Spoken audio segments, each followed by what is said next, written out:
We're sorry, really sorry about what happened at Kabul airport. For our part, we've taken measures to avoid these unwanted events. Of course, the responsibility lies with the Americans. They tell people to gather at the airfield. They say, "We will take you out." There was hustle and bustle. The Americans opened fire at people. Many were trampled in a crush. Many died. By August the 31st, the Americans must complete the evacuation of their employees.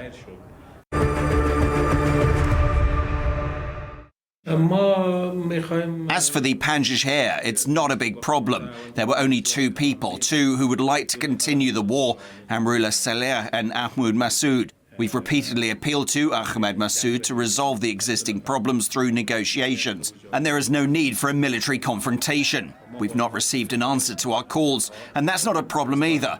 Our armed forces are stationed nearby Panjshir to keep the situation under control. The current situation is entirely dependent on the Afghans and no one else. We're not going to become a threat to the states bordering us using the geostrategic factor. We have good relations with Tajikistan, Uzbekistan, Turkmenistan, Pakistan, Iran, China. I can assure our neighbours that they should not fear any threats, harm or damage from our territory.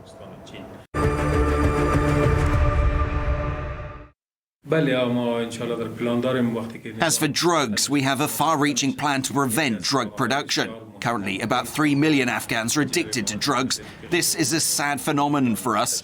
We'll try to nullify the cultivation and production of drugs. In 2001, the cultivation and production of opiates were not eradicated. We will work in this direction as well. In some provinces, the sowing and collection of drugs is still ongoing. And here we need cooperation not only with the countries of the region, but also with other interested states.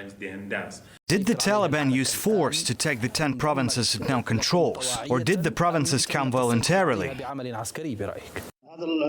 I think you should redirect this question to the people. It's for them to assess whether force was actually needed to take control of 10 large provinces in little more than a week. The government forces have much more resources and equipment than we do. Above all else, they get financial and political help from other countries. How could this advance on the ground happen then? Is there any other explanation? A lot of Western countries are now accusing the Taliban of trying to take control of Afghanistan by force. The United States warns that would lead to Afghanistan's isolation, and the Taliban will be in isolation once again. We want to have good relations with all countries around the world, especially with our neighbours and the countries in our region. We maintain contact with them and we want good relations. But we also want the countries that still don't understand the reality of what's happening on the ground in Afghanistan. Those countries that came to Afghanistan 20 years ago, we want them to understand who represents the Afghan people. Those countries put those who are now in power in place, and they gave them a lot of money. If we put all those dollars on the ground, they would cover the entire territory of Afghanistan. But where did that money go? It went into the pockets of certain people who then moved abroad with this money. These countries know there is corruption here, but they still support a regime which can't control itself.